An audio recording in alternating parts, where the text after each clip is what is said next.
I want to help you so that you never screw up Cacio Pepe ever again.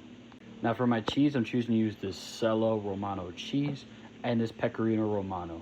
I'm going to use the cheese blend, so it's going to help the overall dish and add complexity to the flavor. Now I know I've said this in videos prior, but I do recommend you use whole black peppercorns. Now for the sake of this video, I already crushed some of the fresh black pepper, but if you like, you can toast them whole, break them, and then toast them again. Now I'm going to be taking my cheese and passing it through a fine mesh sieve. That way, that snow texture. You basically don't need to do anything with this, so just set it aside.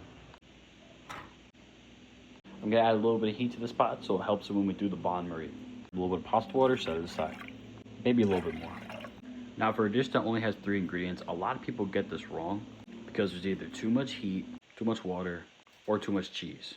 Best thing to do when this starts boiling, take it off and then use the cheese, pepper, and the water to create that creamy sauce using the residual heat of the pasta. Now this is coming to a slight boil, so I'm going to take it off the heat. On top of that big bowl, then the cheese, pasta water, give this a good mix, and now some of that fresh cracked pepper because this is a main ingredient. Maybe a little bit more. Now notice how I'm not using any heat here. I'm only just using the leftover heat from the pasta here. If the sauce don't look like this, you didn't do it right. This is my desired consistency, so I'm going to set it right there.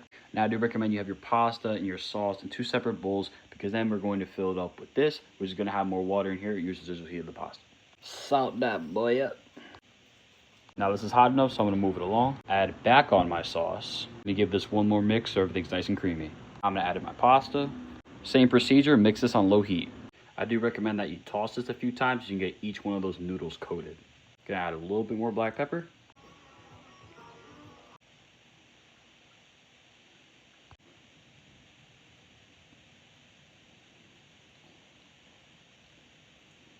Top it a little bit more black pepper. And a little bit of that pecorino. We've mastered that beautiful cacio pepe. I want to show you my no-nonsense, foolproof guide to never mess up cacio pepe ever again.